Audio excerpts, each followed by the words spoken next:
Eu tenho seguido uma série de reflexões, né, em Filipenses. Nós começamos domingo passado sequenciando verso a verso. Nós estamos na perícope do verso 9 ao verso 11. Nesses versos do 9 ao 11, como temos feito domingo após domingo, verso a verso, aqui Paulo está fazendo uma oração, e nessa oração Paulo faz dois pedidos. Nós vimos o primeiro pedido domingo passado, que é o desejo que Paulo tinha, que aqueles irmãos crescessem em amor, mas ele especifica esse amor,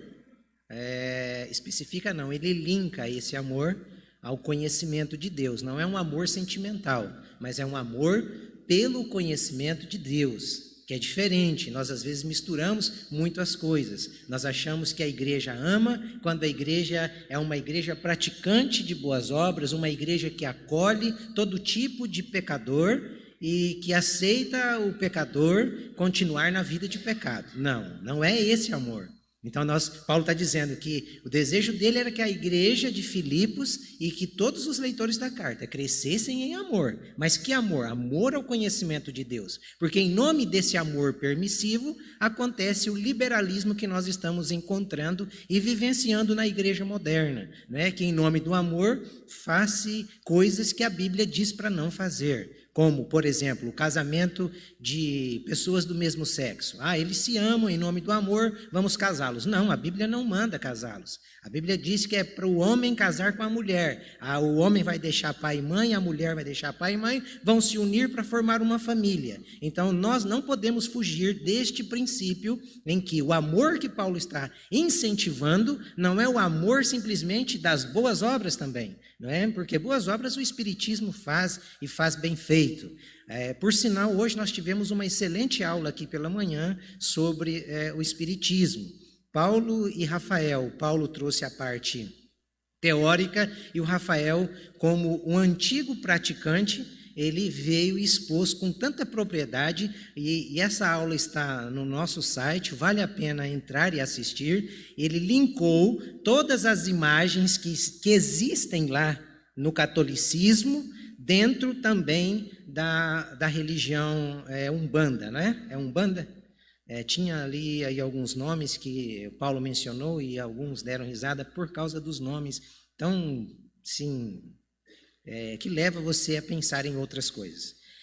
Mas nós precisamos considerar estas coisas, irmãos. E a gente acha que em nome do amor a gente deve reunir todos em nome do amor e fazer como as religiões, né, lá de antigamente, na época da Idade Média, faziam, como é chamado de sincretismo, né? Juntavam-se todas as religiões e prestavam ali um cultão misto, e cada um seguia crendo no Deus que quisesse. Em nome do amor, a gente hoje tem o ecumenismo. Nós não podemos, em nome desse amor, esse amor é falso, esse amor não é verdadeiro. O Paulo está dizendo para aqueles irmãos, olha, amem conhecer a Deus e as Escrituras, para que vocês não tenham um amor furado. O que mais tem dentro da igreja hoje é amor furado. Amor, como diz o meu filho, é lorota, papai. Isso que você está me falando é lorota. Às vezes eu conto ali a história do Zaqueu, mas conto distorcida. Só para ver o que ele vai dizer, né? Que a mãe dele conta o certo. A mãe dele fala o lado bom da igreja. E eu falo o lado ruim da igreja para ele. Eu tenho que parar com isso, senão daqui a pouco ele vai ficar revoltado. Mas eu tenho que aprender, eu tenho que mostrar a ele que a igreja não é essa coisa, não é? Bela, linda, saudável, dócil, onde as ovelhinhas são ovelhas. Não, meu filho, no meio tem muitos bodes, tem muitos bichos chifrudos, malvados, perversos, que estão ali para te colocar no prato no domingo à noite, para te detonar, para te comer, para te fazer tudo. Eu tenho que ensinar ele esse lado também. Porque senão depois ele vai conhecer de outra forma e vai ser pior, né, papai? Mas eu disse, não, esse negócio é a igreja. Jesus amou esse povo, amou a mim, amou a você. Nós não somos diferentes, viu, meu filho? Nós somos iguais, tem que mostrar aí. Então, a gente, voltando aqui para o texto, né, o Paulo faz dois pedidos nesta oração. O primeiro pedido nós já refletimos no domingo passado, e hoje eu vou gastar o tempo aqui que tem para nós analisarmos o segundo pedido. E eu tentei resumir cada pedido que Paulo faz, não é, em uma palavra. A primeira foi amor e a segunda vai ser uma outra palavra após a leitura do texto. Vamos focalizar primeiro no texto, Filipenses capítulo 1, do verso 9 ao verso 11. E também faço esta oração: que o amor de vocês aumente mais e mais em conhecimento e em toda percepção, para que vocês aprovem as coisas excelentes e sejam sinceros e inculpáveis para o dia de Cristo, cheios do fruto da justiça que vem por meio de Jesus Cristo, para a glória e louvor de Deus.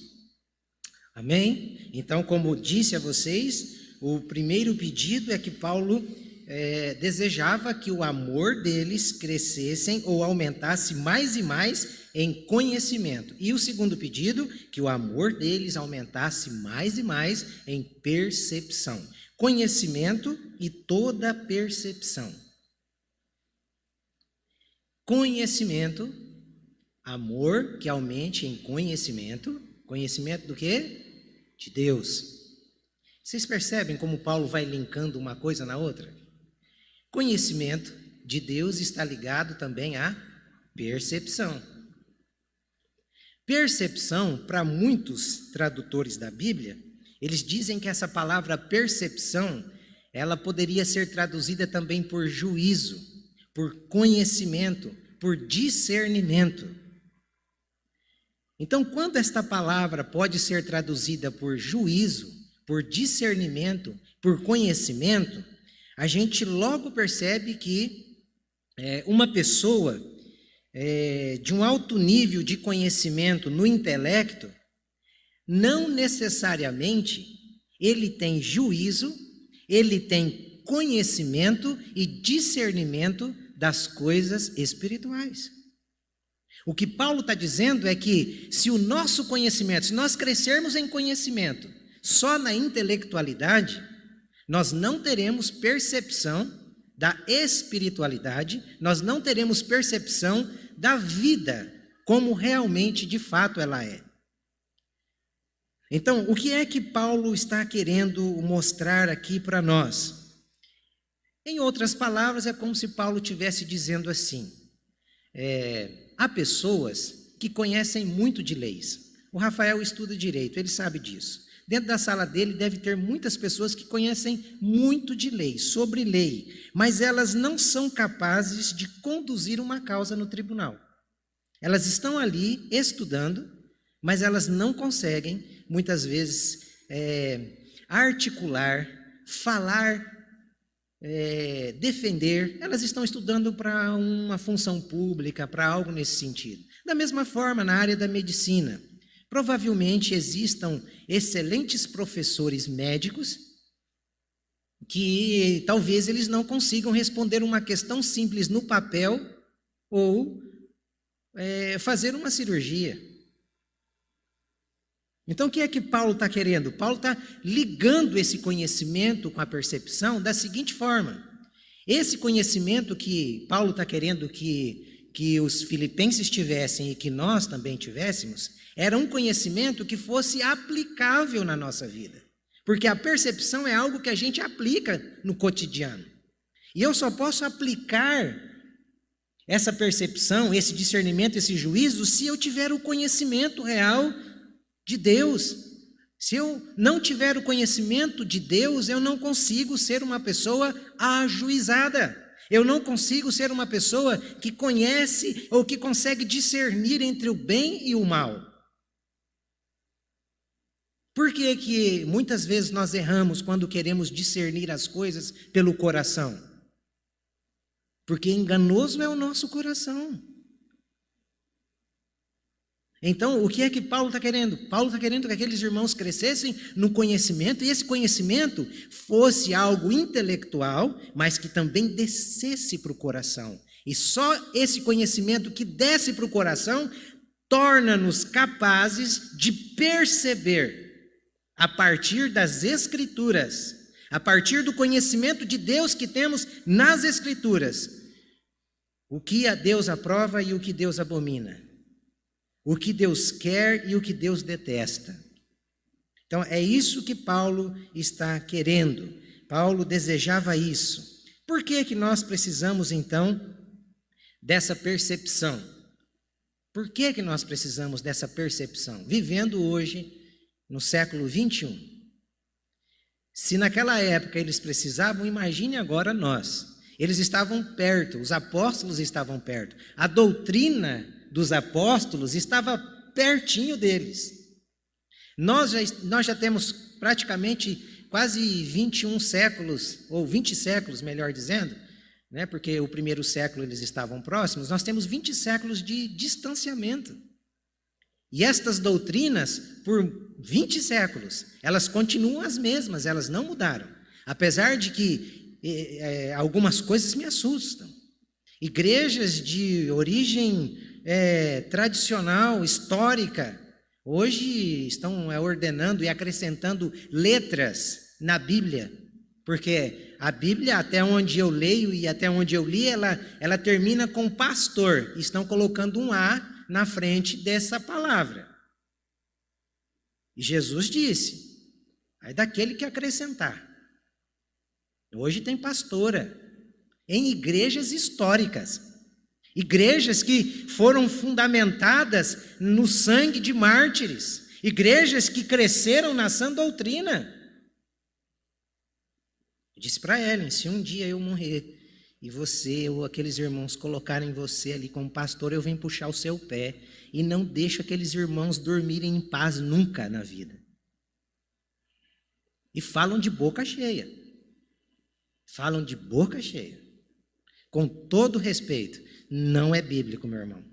A mulher está para ajudar o homem. Imagine uma pastora na TPM e você ir lá se aconselhar com ela. Imagine isso. Imagine. Morreu. Morreu. Se a sua esposa não tem TPM, a minha tem. Eu sei o que eu estou falando.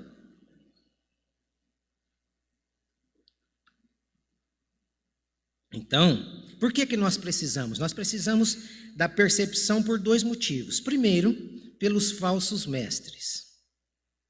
Se eu não conhecer Deus e as Escrituras, como que eu vou perceber uma falsa doutrina e um falso mestre?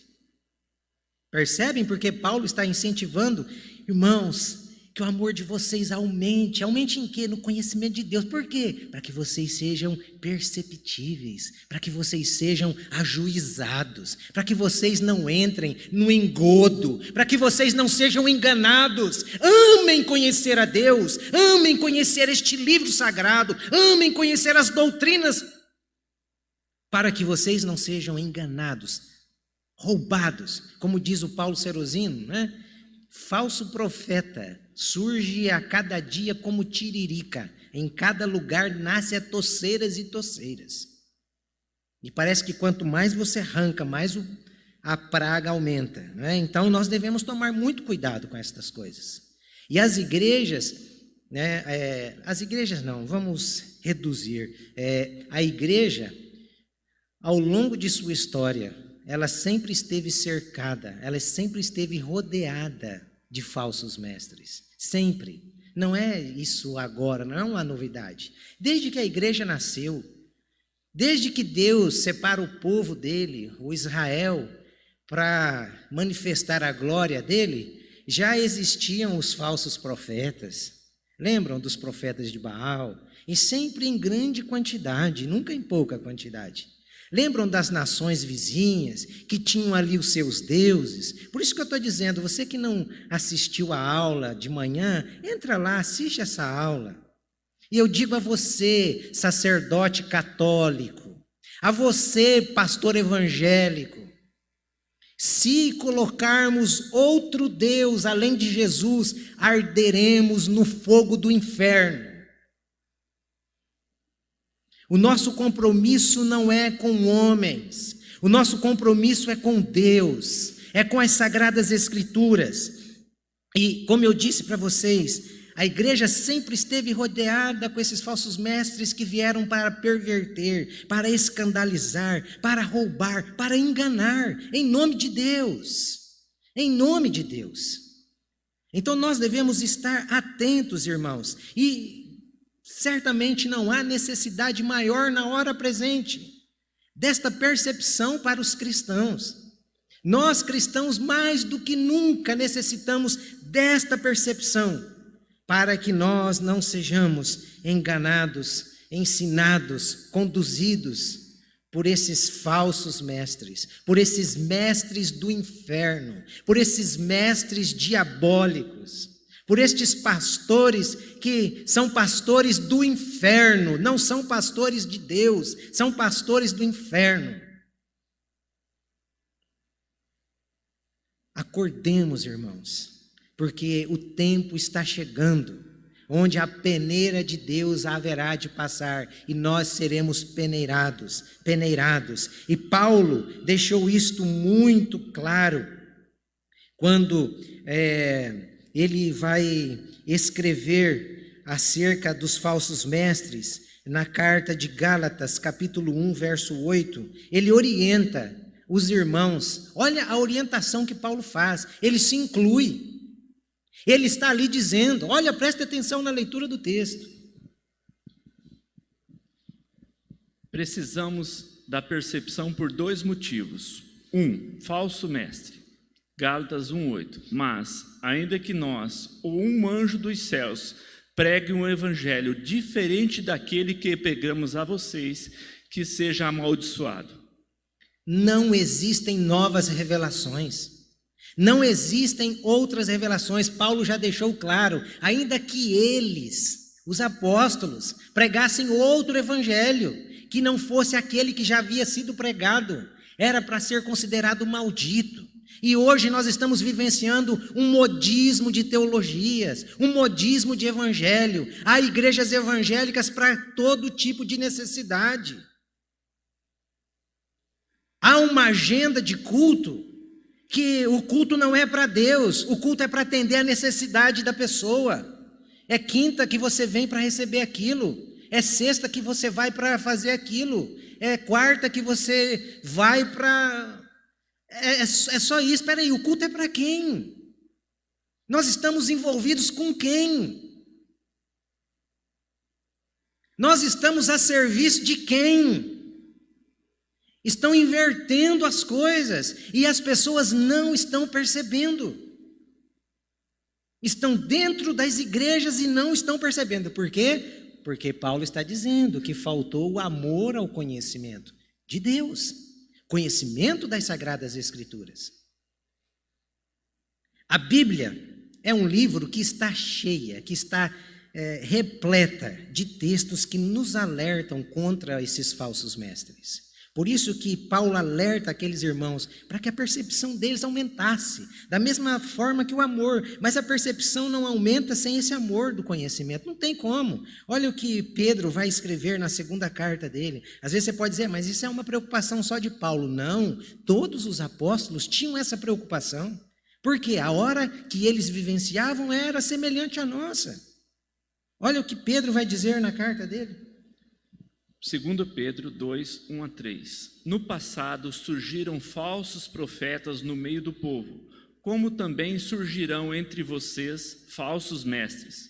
Estes introduzirão secretamente heresias destruidoras, chegando a negar o soberano que os resgatou, trazendo sobre si mesmo repentina destruição. Muitos seguirão os caminhos vergonhosos desses homens e, por causa deles, será difamado o caminho da verdade. Em sua cobiça, tais mestres os explorarão com histórias que inventaram. Há muito tempo a sua condenação não tarda. Introduzirão heresias destruidoras e introduzirão secretamente. Vão colocando vagarosamente. Na época dos apóstolos existia a quebra de maldição, irmãos? Ou o sacrifício de Cristo era suficiente? Na época dos apóstolos existia a batalha espiritual, irmãos? Como se Cristo e Satanás estivessem lutando no mesmo nível? Na época dos apóstolos, irmãos, existia os cultos dirigidos por eles para dar a vitória aos ouvintes, aos participantes. Quando você viu um apóstolo dizendo, vem com a gente para conseguir aquilo? Quando? Me diz. Quando você viu um apóstolo dizendo, olha, vocês estão debaixo da nossa cobertura? Quando?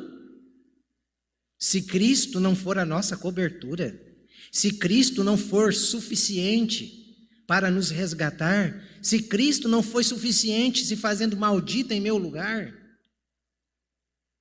o Evangelho não é de Deus. O Evangelho, esse Evangelho é do homem. Esse Evangelho é o que o Paulo diz, é outro. Não o que eles pregaram, é outro. E as pessoas estão embebecidas pelo outro Evangelho. E Pedro aqui vai dizer uma coisa interessante. Muitos seguirão os caminhos vergonhosos desses homens. Por que as igrejas mais sérias, que estão expondo texto a texto, verso a verso, que gastam tempo nas escrituras, elas são menos frequentadas? É porque está na Bíblia. É porque está na Bíblia. O Pedro disse que muitos iam seguir o quê? O caminho do engano. O caminho vergonhoso. E é engraçado, por causa deles será difamado o caminho da verdade. Esses caras inventaram um monte de coisa para enganar, para roubar o povo. É trízimo. É oferta que é fêmea e dízimo que é macho. Se você colocar os dois dentro do envelope, eles vão se cruzar e vão ter multiplicação. Olha o absurdo que chega. E por causa desses enganos, nós deixamos de compartilhar da nossa responsabilidade como cristãos e queremos colocar em xeque princípios bíblicos, como o próprio dízimo. Por quê? Porque os falsos deturparam a verdade. Os falsos entraram para desmontar a cadeia teológica de princípios estabelecidos. Então, nós devemos abrir os nossos olhos e desenvolver essa percepção. E não seguirmos, e não nos frustrarmos com aquilo de fato que está aí acontecendo. Então, eu digo mais uma vez, ensinar a Bíblia é um privilégio, mas ao mesmo tempo que é um privilégio, é uma responsabilidade imensa. Sabe por que é uma responsabilidade imensa? Porque o falso mestre no Antigo Testamento, ele devia ser morto. E o falso mestre do Novo? Ele também vai ser morto. A lei não mudou. Só que antigamente as pessoas o matavam. Agora quem vai matá-lo é o próprio Senhor. É o próprio Senhor. Então é uma coisa tão óbvia. Olha como no Antigo Testamento devia acontecer a um falso profeta. Talvez era mais difícil, no Antigo Testamento levantar um falso profeta por causa dessa penalidade que era realmente aplicada. Hoje levanta-se muito falso profeta porque eles não são executados como eram naquela época. Só que pior,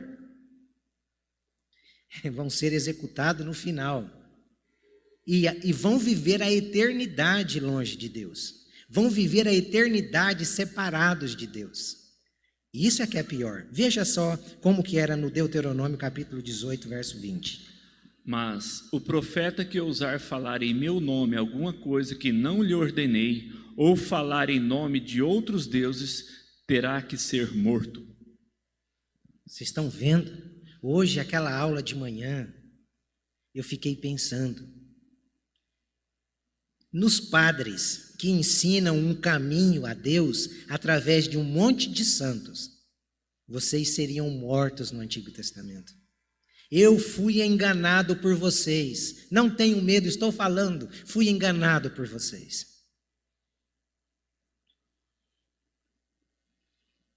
Há pastores que ensinam caminhos também que não são os caminhos que apenas Jesus é o sacrifício. Vocês também arderão se não mudarem. Então, irmãos, esse negócio é muito sério. É um privilégio ensinar? É, mas a responsabilidade também é grande. Olha no Novo Testamento qual vai ser o tipo de pena. Mateus 7, 21 a 23. Nem todo aquele que me diz Senhor, Senhor, entrará no reino dos céus, mas apenas aquele que faz a vontade do meu Pai que está nos céus. Muitos me dirão naquele dia: Senhor, Senhor, não profetizamos em seu nome? Em teu nome não expulsamos demônios e não realizamos muitos milagres? Eu lhe direi: nunca os conheci, afastem de mim. Percebem a palavra muitos? Muitos, muitos. Muitos não estão fazendo isso? E muitos não estão procurando isso? A igreja onde você está é muito fria.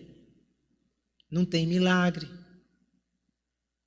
igreja onde você está não tem essas manifestações. Lá onde eu vou, cai pó de ouro. Lá onde eu vou, existem milagres.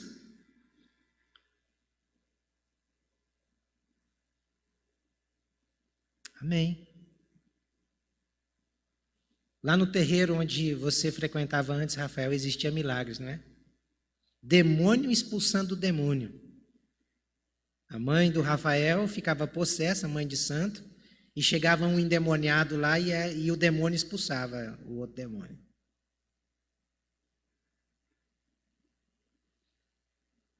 Milagres não significa nada. Quer um milagre maior de um Satanás se transformar num anjo de luz? Quer um milagre maior do que esse? Milagre é isso aqui, ó. É o rapaz ser transportado do reino das trevas para o reino da luz. Esse é milagre. Porque isso, religião não produz, padre não produz, pastor não produz, homem nenhum produz. Isso é a ação de Deus na vida do ser humano.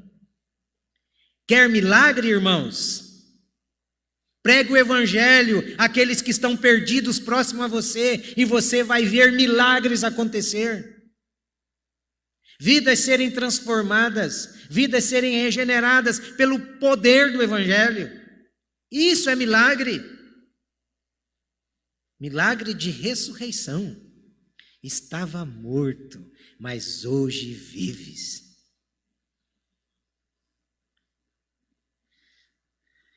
Alguém soprou vida em você? Não, né?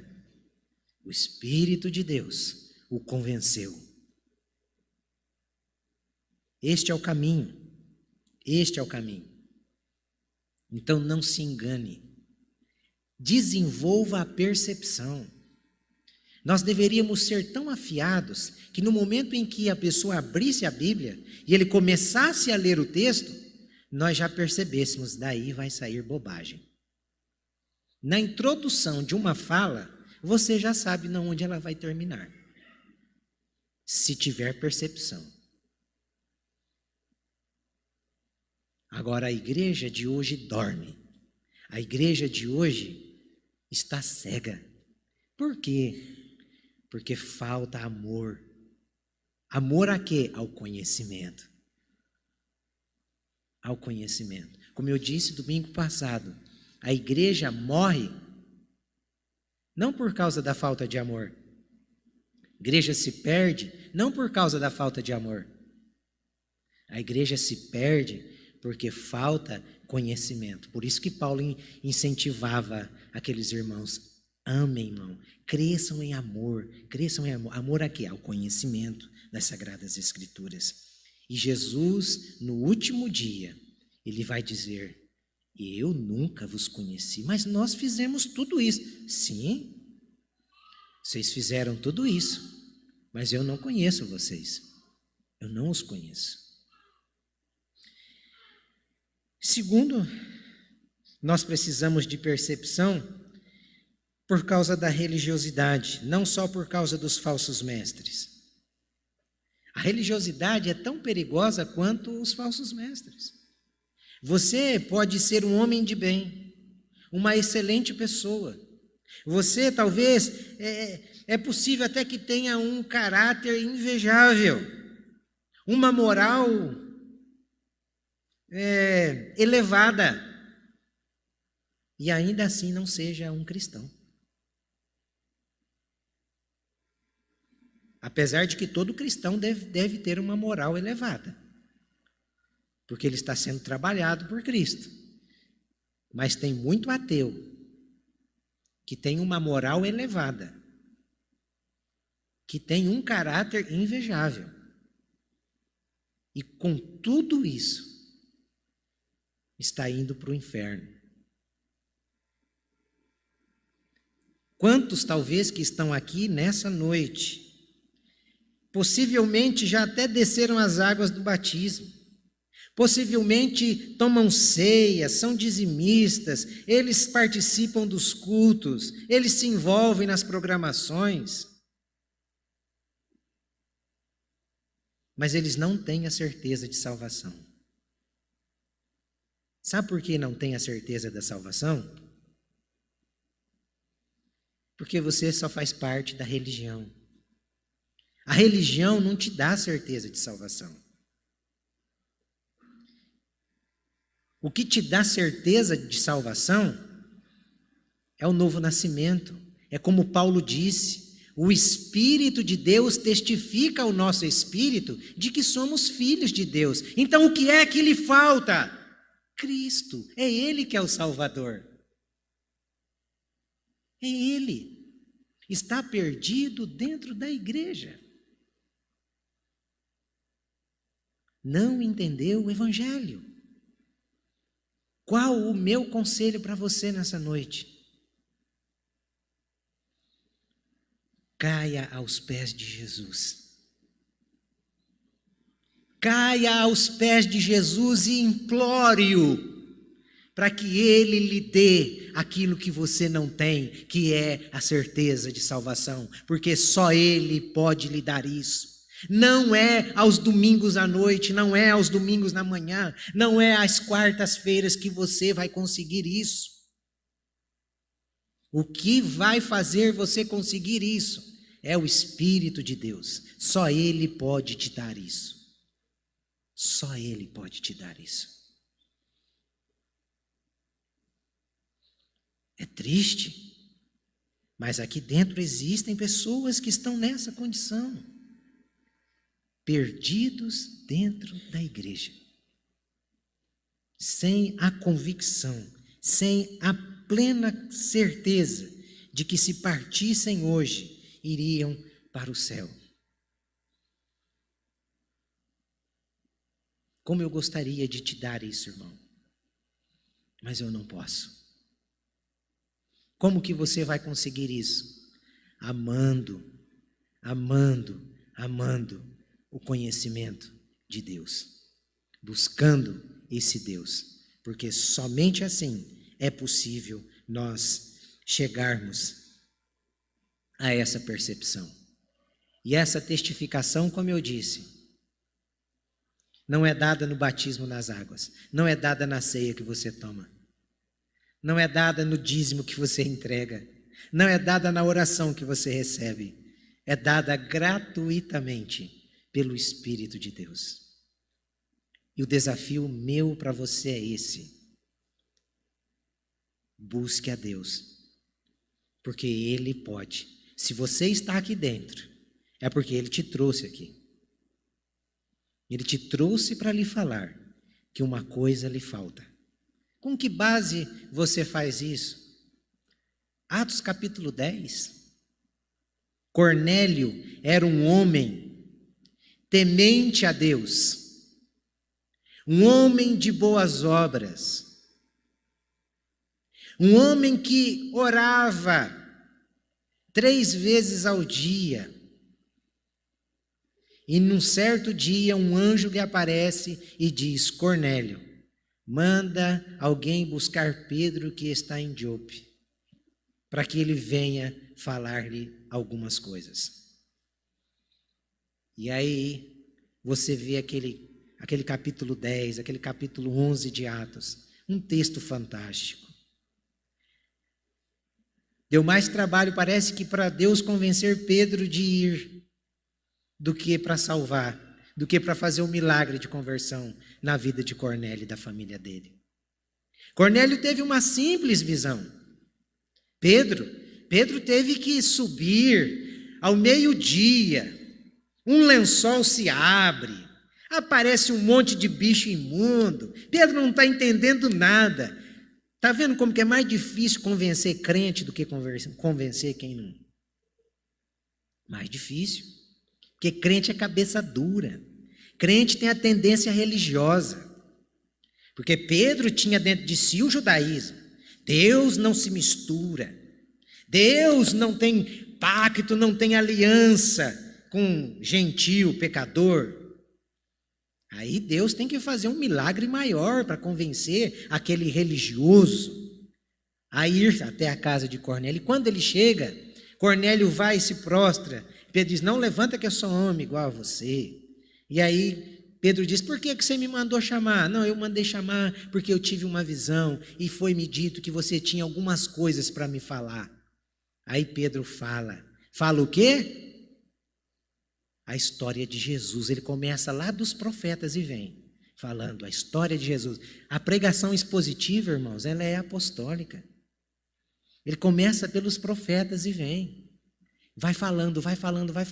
Aí chega uma hora que Deus percebeu que eles estavam abertos, tão abertos que Deus disse: eu vou derramar o Espírito sobre eles, senão Pedro vai estragar o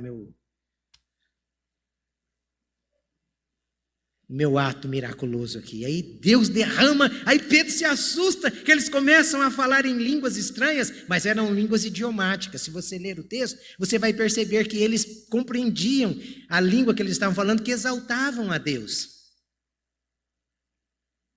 Aí Pedro coloca: meu Deus, como nós poderemos negar o evangelho a estes gentios, se Deus derramou do mesmo Espírito sobre eles, o mesmo que está em nós? Percepção. Nós não estamos percebendo as pessoas próximas a nós, que Deus tem colocado para nos usar como proclamadores, como mensageiros, e nós temos deixado passar. Nós não podemos, irmãos. Fomos destinados a uma missão de extrema relevância e de grande responsabilidade. Agora, como vamos expor se nós não conhecermos o Deus que servimos? Como? Às vezes eu me assusto. Pessoas de caminhada, de muitos anos de caminhada, chegam e dizem: como que eu faço para evangelizar? Que jeito, não consigo. Meu Deus! Meu Deus! O que está acontecendo?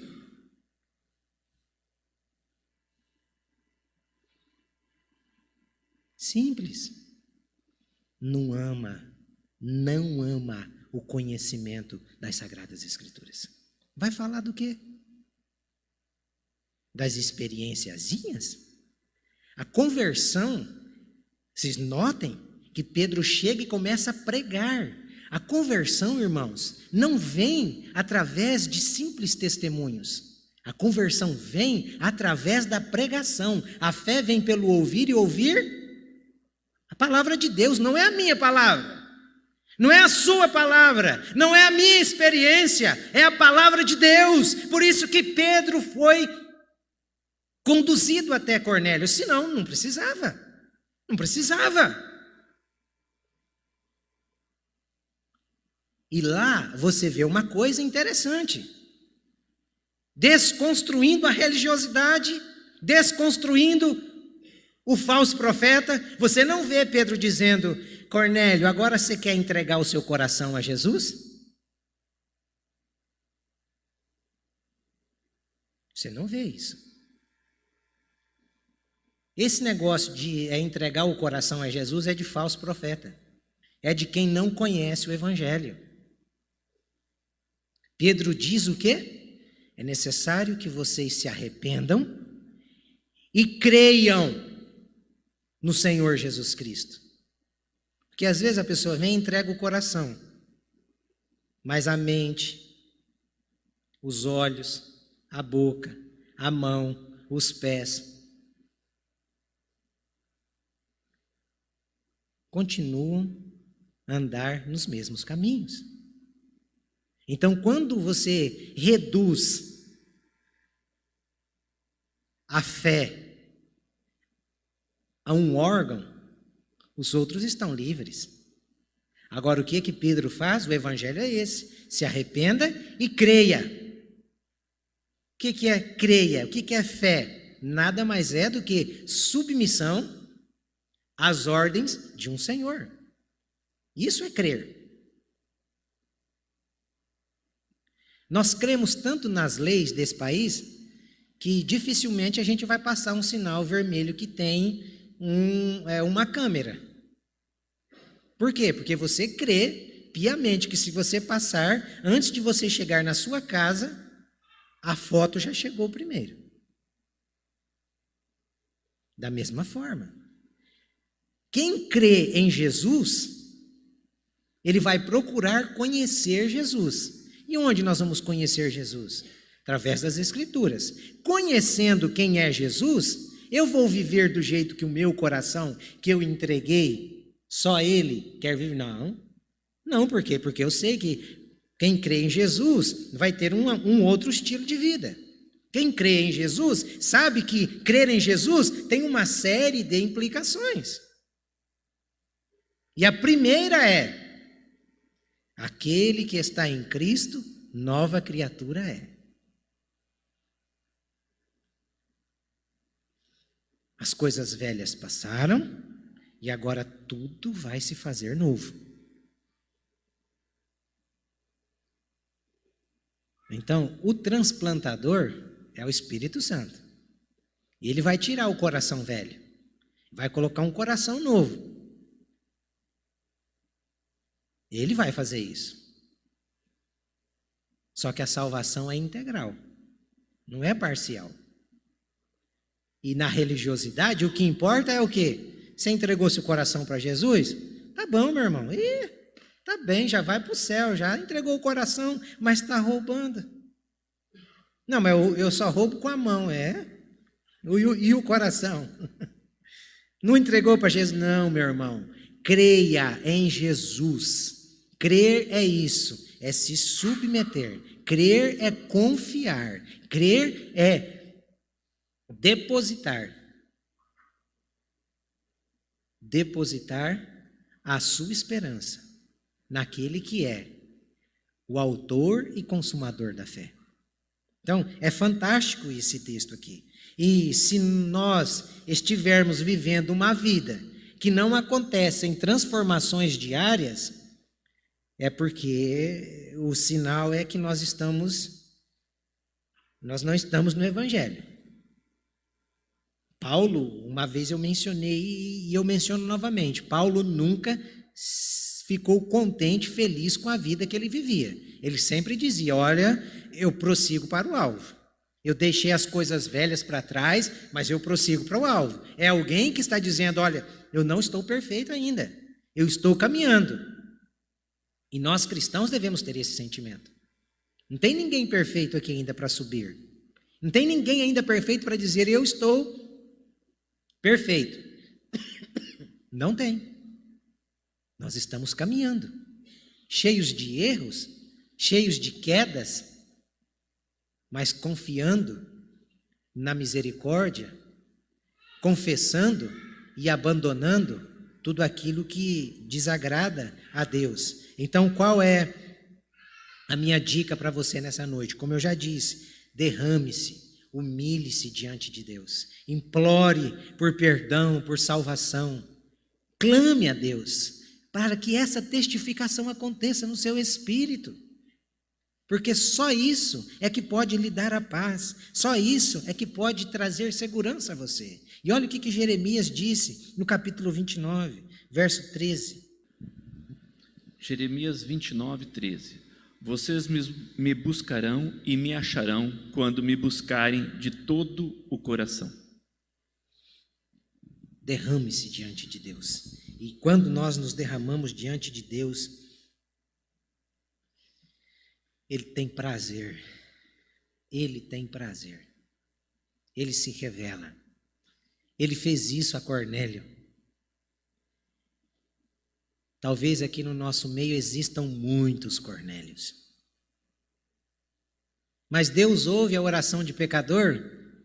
Quebra o religioso aí, ouve. Cornélio era um pecador que ainda não havia tido uma experiência com Deus.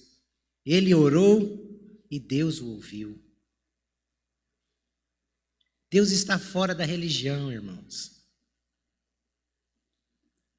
Ele veio para quebrar princípios. Tanto é que Jesus não coube em nenhum princípio religioso de sua época. Por isso que se juntaram para matá-lo. Os grupos da época eram todos inimigos, um contra o outro. E Cristo não coube em nenhum, se juntaram, vão matar esse cara, senão ele vai acabar com a nossa filosofia. Ele vai acabar com as nossas crenças. Então nós precisamos, de desenvolver isso. E aqui eu posso concluir que a oração de Paulo tinha esses dois pedidos. O primeiro é que aumentasse então o amor. Lembrem-se que o amor está atrelado ao conhecimento. Não é um amor sentimental, mas é um amor que liga a mente e o coração, que liga o conhecimento das Escrituras na mente para que ele desça no coração. Porque ele descendo ao coração vai aumentar a nossa percepção, vai aumentar o nosso juízo, vai aumentar o nosso discernimento, vai aumentar a nossa percepção. E nós vamos, à medida que vamos conhecendo o Deus das Escrituras, nós vamos descobrindo o que de fato devemos pôr de lado, o que de fato devemos deixar, evitar, ignorar. O que de fato devemos gastar os nossos dias e a nossa força. Em quê? No conhecimento de Deus. Por isso que Jesus disse que no reino dos céus vai ter muitas surpresas. Muitas pessoas que são ricas aqui, salvas no Senhor, vão chegar lá pobres. Não sei como que é essa pobreza lá. Não sei se vai ficar mais distante do trono, alguma coisa, não sei. E outros que eram pobres aqui, vão chegar lá ricos.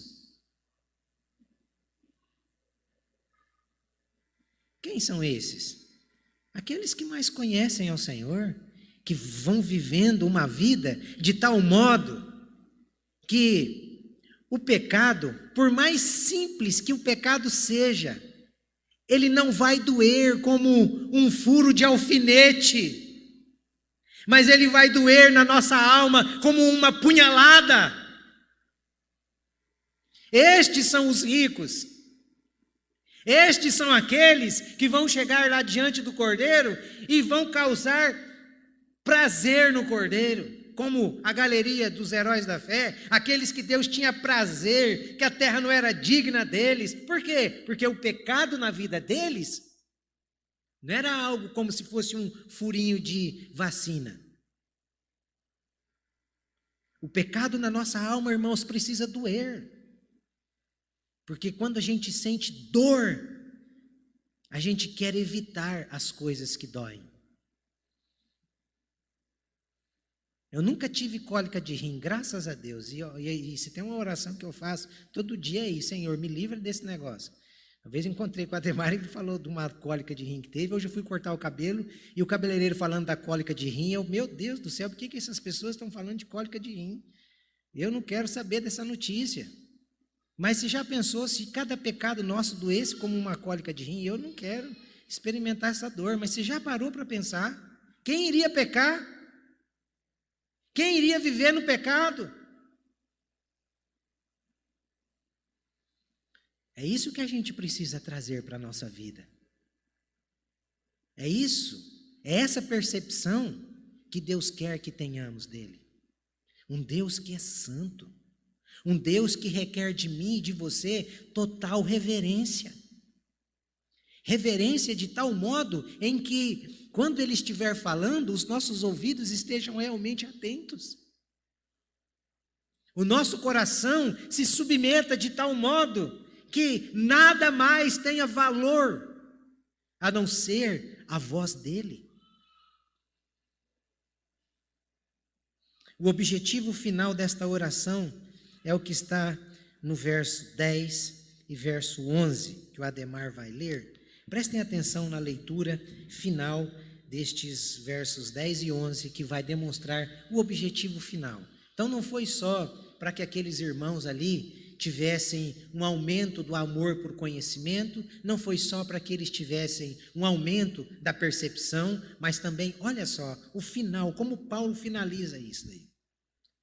Para discernirem o que é melhor, a fim de serem puros e irrepreensíveis até o dia de Cristo, cheios do fruto da justiça, fruto do que vem por meio de Jesus Cristo, para a glória e louvor de Deus. Olha que coisa linda. Quem ama o conhecimento se torna uma pessoa ajuizada e tem essa percepção de que nós fomos salvos para quê, irmãos? Primeiro, para que fôssemos puros, sinceros, tivéssemos discernimento e vivêssemos uma vida sem escândalo.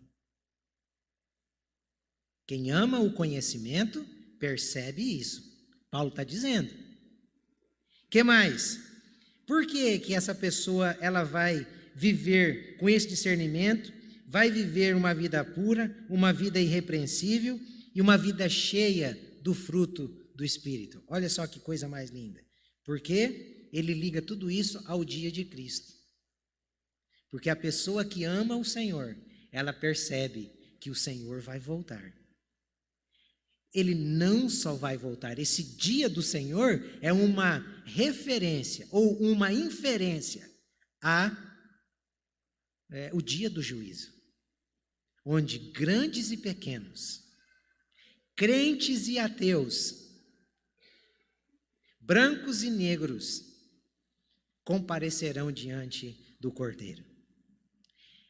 Todos vão confessar que Ele é Deus, todos. Inclusive aqueles que o furaram lá na cruz. Eles não ficavam debaixo dizendo, se tu és Deus, faça isso. Ali que nasceu a teologia da prosperidade. É ali, na cruz. Os endemoniados de baixo ali que criaram a teologia da prosperidade. Se tu és Deus, não está escrito, então faça isso. Não é assim que eles fazem? Nasceu ali. Estes dali vão também dizer, realmente tu és Deus. Só que no dia do Senhor vai acontecer a separação. Os que vai estar ali no meio daquela multidão, os que vão dizer, tu és Deus. E os outros também vão dizer, tu és Deus. Só que no meio deles todos, uns vão ser separados para o regozijo eterno. E outros para a condenação eterna. De que lado você estará naquele dia? Que lado que você está, meu irmão? Estou em cima do muro. Não está em cima do muro. Quem está em cima do muro já está fora. Só tem dois. Não tem em cima do muro. Ou está no grupo dos que vão para o céu, ou está naqueles que estão caminhando para o abismo. E nessa noite, pelo poder do Evangelho, eu lhe digo, creia em Jesus Cristo, confesse-o, Arrependa-se dos seus pecados. Renda-se totalmente à sua palavra e autoridade, ao seu senhorio. Porque somente assim há possibilidade de você ser salvo. Somente assim. Somente assim. Então, esse é o propósito da oração.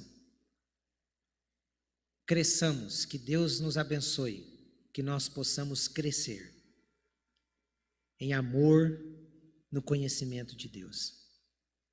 Crescer na percepção de que precisamos viver uma vida santa, uma vida pura, uma vida digna, da qual o Cordeiro se sacrificou por nós. Esta é a mensagem dessa noite, e eu quero terminar o culto cantando. Não eu cantando, o grupo de louvor cantando. Uma música que tem algo relativo a essa mensagem. Se esta é a sua situação,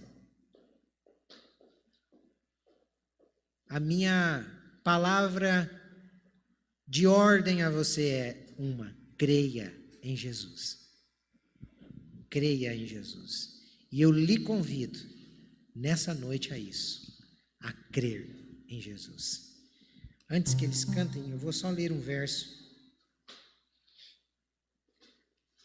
Atos capítulo 10, verso 42 e 43, diz assim: Jesus nos mandou pregar ao povo e testemunhar que ele foi constituído por Deus como juiz de vivos e de mortos. Dele, todos os profetas dão testemunho de que por meio do seu nome, todo o que nele crê recebe remissão de pecados. Todo o que nele crê. Em quem você tem crido? Se você crê em pastor, se você crê em padre, se você crê em qualquer outra coisa que não seja Jesus, hoje eu lhe convido, coloque estes deuses fora, lance mão desses deuses, quebre esses deuses da sua vida e volte-se para Jesus. Creia que Jesus é o Senhor, é o seu Salvador.